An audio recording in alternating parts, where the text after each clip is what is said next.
Goldcrest Valley greetings to episode number 6 with me, Mr. Sealy P.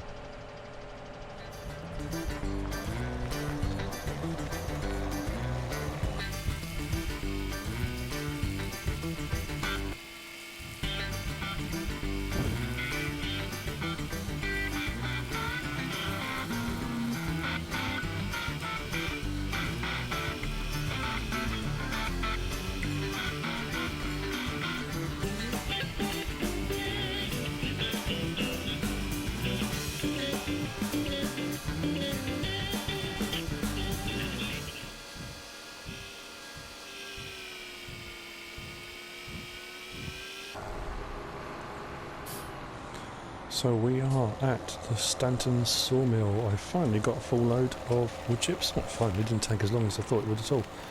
There's no biomass heating plant on this map. You sell your wood chips here at the sawmill, or you can buy, just quickly, on placeables, you can get the heating plant, which you can place anywhere. And when you put wood chips in that, it's basically a selling station. Does the same thing, and you get paid from there. So I might do that at a later date. However, this isn't going to pay a huge amount because I think it's only about £250 or euros per 100 litres. So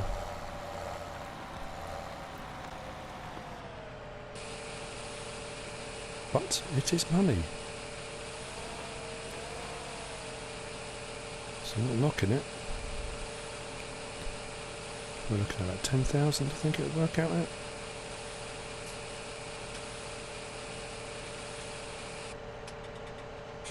Yeah, 10,500.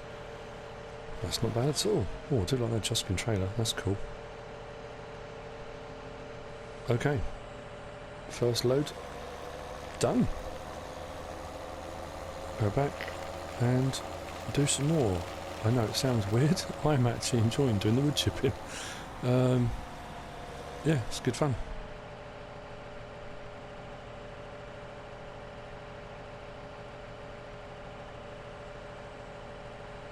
And off we go.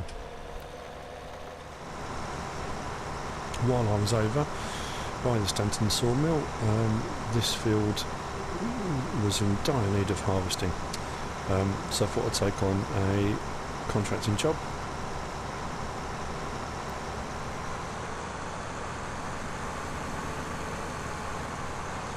Pays the bills. This might be another one of those ones like Field 9 in the other episode, where because I'm doing the harvesting now, it's then going to need slurry spreading, ploughing, cultivating and probably seeding. So I may well stay here for a little while and do this. I'm in the case 1660 axial flow, the same one I've got over on the farm. Very, very small header. It's a good start harvester. It just takes a little while to get the job done.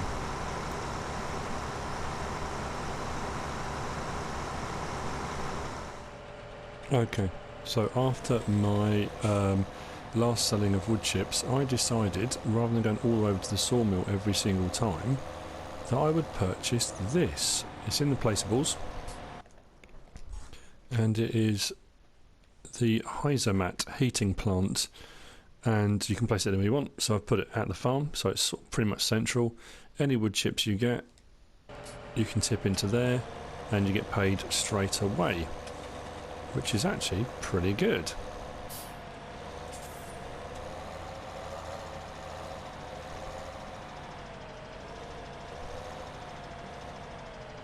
So we've got an unload icon open, there we go. I'm not straight, but it's not the end of the world.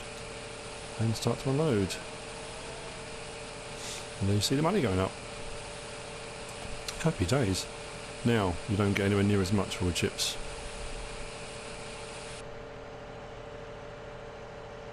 That wasn't a full load on that trailer as well, which isn't too bad. So, just put this over to one side a second.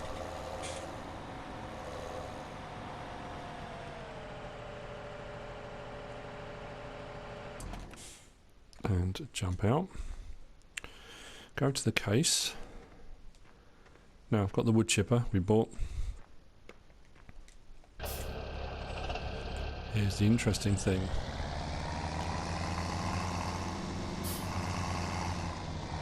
It does make it an interesting bit of equipment actually.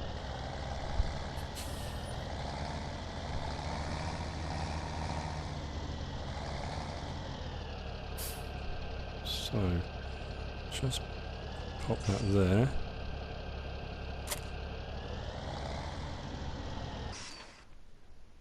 Jump out of that. Now, if we get into the wood chipper, and it can actually drive as well, which is interesting. Go backwards. You can raise and lower that. So if I lower that down and put that over there, probably could do is straighten up a little bit. But what you can do is you can put your logs in here, turn on the wood chipper, go straight on the conveyor belt and straight into the heating plant. No need for the trailer, which is fine because I'm doing the logs around here at the moment. That said, when I take this out and maybe take it up into the woods, then I'll use the trailer to come backwards and forwards. But for the time being, it's actually not too bad. Now, see if I can find a log that is liftable by hand. There are a couple left. That one might work. There we go. Lift it up. And we'll take that over. Hopefully without dropping it, because that would just be really embarrassing. I'll lift that right up. And put it over there. Now what you can do as well is put your hand on the end and push it in a little bit. Just make sure it's right in, and there you go. Right. Get in. Turn it on. And away it goes. And that should now pay me. There you go. $81 for that little twiglet. But it will go straight into the heating plant. That's quite cool. It was just one of those you think, well, I wonder if that'll work. And it does. So there you go. Turn off. I'm still baffled by the fact you actually get into this. I suppose you're supposed to kind of stand on that top deck bit up here to operate it, I guess. I don't know. It's a bit weird being inside it, but never mind. So, yeah, okay, that works. I will carry on with my wood chipping.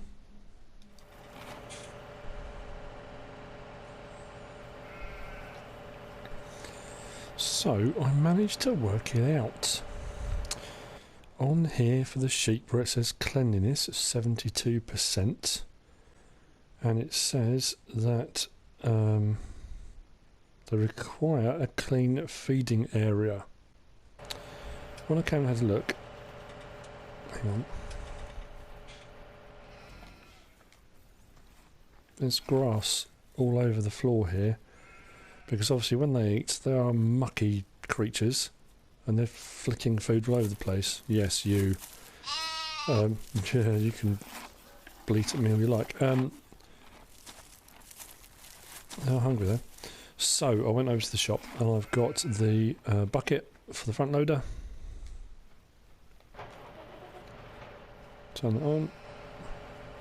Now if I'm right, and I think I am, should, there we go.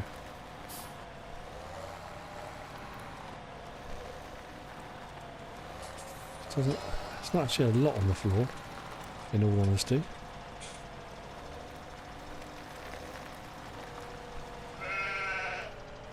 I'm assuming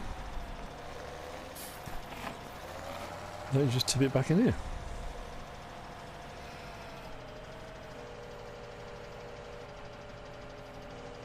There we go.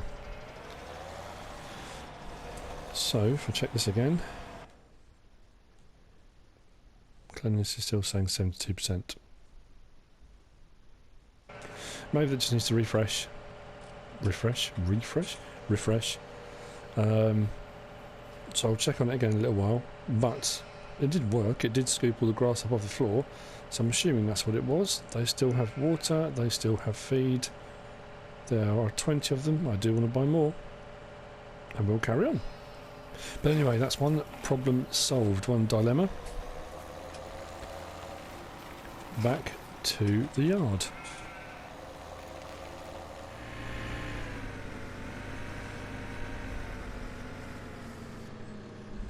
So before I get started on grinding out stumps, I just want to check something. If I now look at my sheep, it now says 97% clean, so it did reset itself, which is brilliant. Okay, so come out of there. Right, stump grinder. Went and bought it, drove all the way there and back, took a while. If you haven't used one of these before, I don't know what's actually grinding at the moment. You've got your up and down motion and various different bits. You come on the other side, you can twist it in and out. So I normally just keep it straight on, drop it down, drive forward onto that stump and get rid of it. I'm going to go around and grind out all the stumps that I cut earlier. Now, as you can probably tell, I didn't kind of touch on it earlier, but I cut all the trees down along here and to the right around the side of the storage barn. The reason for that being, I did say in the last episode or the one before that, that there was a method to my madness for cutting the trees down, and that is that rather than to start off with having to seed a field for grass, I'm going to use this big stretch here because it is grass, so it makes sense to use it while it's here. Now, I'm not sure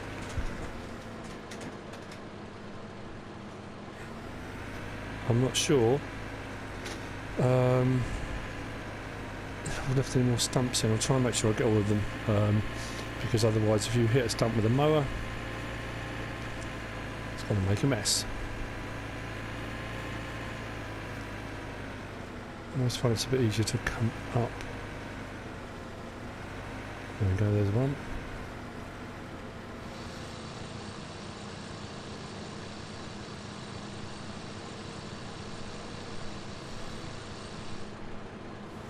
I'm just about to see the tops of them.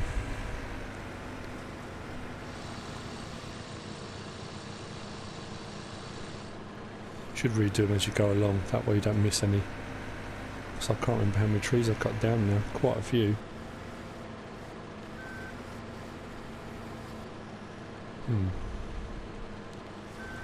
Gone too low with that one.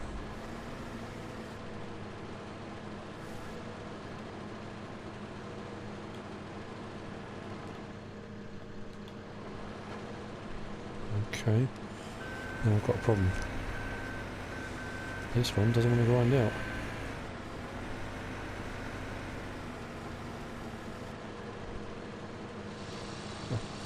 Just a funny angle on it, I think. I think we're getting them all. It's probably going to be a glaringly obvious one that I've missed or something. Everyone's going to be shouting at the screen. You idiot. Probably. Now, I know for a fact there was one down here by the barn. There we go.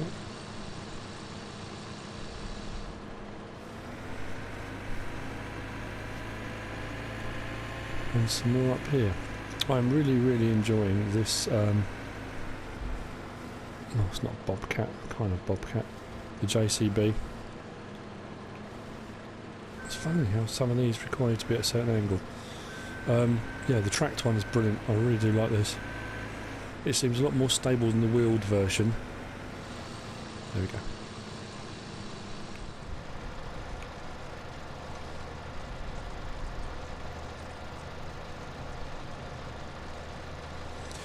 I want to get the Lely butterfly mowers. I've got the front mower, I want to get the back ones, so I need enough money to do that and have a little bit left over. So I've taken on the contract job. I'm up on field 8, harvesting sugar beet with the front and rear towed harvester, not the self-propelled one. Got quite a bit of time on the clock for this one. Because of the turning circle of this, you kind of have to do it in strips. It's easier that way. Should really lift everything up off the deck, but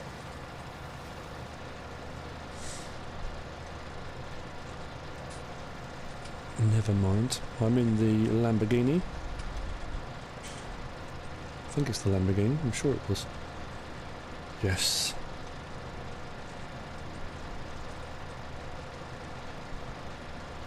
And this lovely contraption that I think you saw probably on one of the other episodes. It might have been actually the first episode when I did the montage. I think this sugar beet harvester was in the montage clip very, very quickly. As per usual, great animations. Saw the sugar beet moving around there. I've never used the towed one before. I've only ever saved up and done the self-propelled. Well, it's quite slow, but it's a much cheaper alternative. The tank size is a lot smaller, and it should have easily filled up by now. But I think because it's the mission system, it never fills up. It never gets to a point where it has to be unloaded. But, yeah. Keep doing that. There we go. It's topping at the front. Then the rear one is collecting. You can see them going up around the chute. Up the conveyor. Into the holding tank, collecting tank, whatever you want to call it.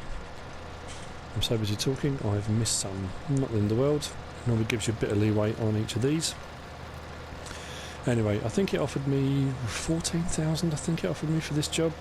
So it should be a nice bit of bonus on there as well. With that and what I've already got in the bank, should be more than enough to buy the butterfly mowers. So that would be the next purchase. I am back at the shop. Soon to spend my life here. Right, jump out. I finished off the sugar beet harvest up on field 8 contracting job and got about 28,000. I think it worked out with the payment and the bonus. So mowers, I'm going to get the Lely ones. I've got the front Splendimo 320 already. I'm going to get the Splendimo 900.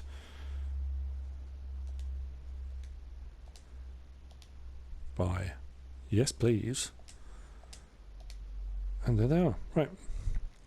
Now, I'm not sure if these are ones that can hook together or not. Whether that's the Lely or the Pottingers, I can't remember. I'll have a fiddle around.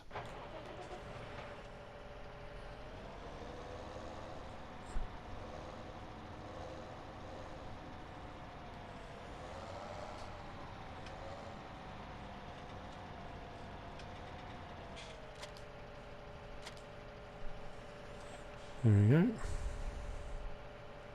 Actually, just want to look at that.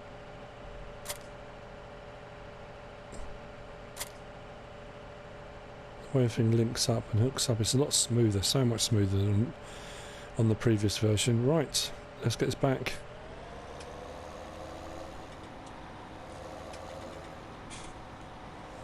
Beacons on as usual. That probably could do with the front ones on as well, actually, but the front mowers.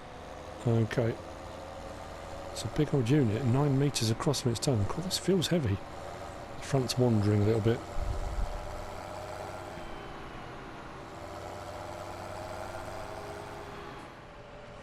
I made it back with the rear mowers, and I've attached the front mower.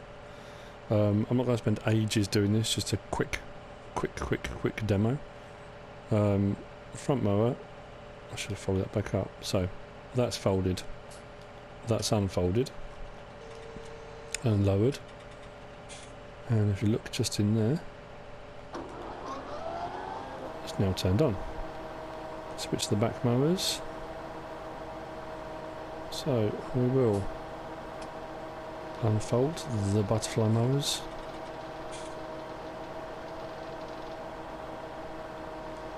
Lower them. And great noises. And we'll cut some grass. And this is where we'll find out if I've missed any tree stumps. I love the sound of it actually cutting on the grass.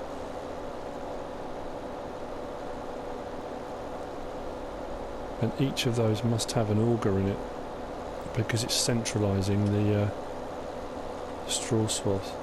Straw swath? There we go, tree stump. I knew I'd miss one. I'll get rid of that later.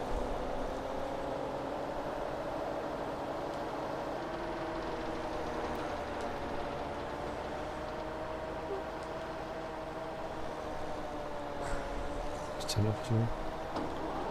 There we go. Wow, okay. So, the whole reason for clearing all this area was to cut for grass. I will then probably tether it, turn it into hay, in preparation for starting with the cows and pigs. I don't know if the pigs need hay or not. Anyway, I'm also going to do what I used to do on 15, which is probably a bit naughty and I shouldn't do it, is I'm going to do 2 cuts. I'm going to cut it, leave it to grow, and then cut it again and see if I get double yield. Always used to work on 15. I don't know if it will still work on this. I know that you can plant grass as well, and if you plant grass on a field, you can fertilise it to get higher yield as well. If you plant it on a field, the workers will observe the field boundary and you can set a worker to mow, which is a brilliant addition because mowing was one of those things that takes forever and used to be not irritating but used to take a while. So the fact you can set a worker to mow is brilliant, but that will only work within a field boundary. I can't set a worker, well that says hire worker here. If I press circle, it will move and then realise there's not a field boundary, so it won't work. So turn it on, lower it back down. Front mower, turn it on, lower it down, and carry on. So, mowing, that's what I was building up to with these fields, which is brilliant. So let's say, we'll see how it works out. I will allow it to grow again, and then we'll cut it a second time, and we'll see if I get a higher yield. Another one of those kind of experiments on the fly, really. We'll see if it works or not. It might do. If not, you live and learn, and I will pick a field at some point to purchase that we will just turn into a meadow, which will be specifically for hay. So, that's grass cutting. I came up to the Stanton Sawmill with the JCB, northwest on the map, because I'm thinking about obviously moving on with the forestry, not just wood chip but lumber and logging, and this is what I found. There are 3 main selling points. One is here. If you use the come on, what's going to happen? If you use the train and use the crane above to unload into this point here, that was about £586, dollars, euros, whatever it might be, for that. Now that's what I consider to be an average sized tree, kind of like the one there. That's one of those. Now obviously there are the really massive ones, you're going to get more for those, the thicker the trunks, etc, etc, but I've done the average ones just for this, just to kind of show you. So let's jump back in here.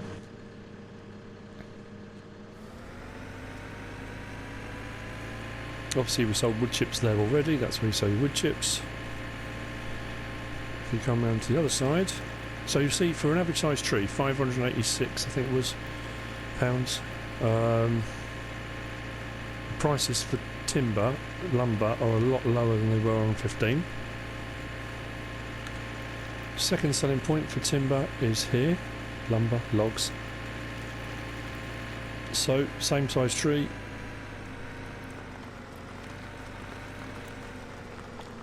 Just give that a bit of a help along. 581. Prices are pretty much identical. The last selling point is the mill pond, which is just over here. This end where the 2 wooden bits are. If you go any further up, I don't think it accepts it. So, same thing, we'll just give this a bit of a nudge, helps it into the water, as long as I don't follow it. 585. So all three selling points are pretty much the same. Now what I did also try and do, because I know sometimes on 15 you had, or I had problems, if you put a whole tree in, you got less than if you cut it up into bits, which was a bit odd. So the ones I just did, those average size trees, the sort of regular ones, I cut in half. It worked out about £10 more by putting them in two halves. So for the effort, really wasn't worth it. But like I say, the much bigger trees are going to be worth a lot more. And once you come over here with an entire trailer, you're going to make a bit of money. I've only done one tree on each, but just a kind of quick idea, I thought I'd come and have a look. That's the Stanton Sawmill. Our three selling points, one for the trains over there, one here probably for lorries, and then the mill pond. That's the end of today's episode. Again, a few bits done. Bought the butterfly mowers, did that with the wood chipping, bought that heating plant thing, came over here, did a bit of this, did some mowing. We're moving on, we're buying new machinery all the time. The fields are taking a long time. I've said this before, even set on fast growth. I know I'm playing in real time, and I know it was an issue on FS15 that the plant growth speed was ridiculously fast. Trying to find a happy medium, I guess, is what they're trying to do. Problem is now, my fields, I planted them on my first episode. I'm on episode 6, and I think I've gone through nearly 2 days, and still I haven't even done the third growth stage yet, and the third lot of fertilising. So without speeding time up, it's going to take a long time. But I suppose that's what the mission system's for, and contracting jobs, because you can still earn money doing other people's fields for them, which is a good idea. But anyway, enough, I'm rambling again. If you liked the episode, give us a like. If you don't subscribe yet, please do. There's plenty more coming your way. If you want to leave a comment, I would love to hear from you, good, bad or indifferent. If you want to share the video, please do, the more the merrier. And I'm on Facebook, Mr. Seely P. Screenshots appear on there regularly, as do, I think, the links for the YouTube channel. I'm going to leave Stanton Sawmill and take a nice slow plod back to the farm. Whatever you choose to do, thanks for watching.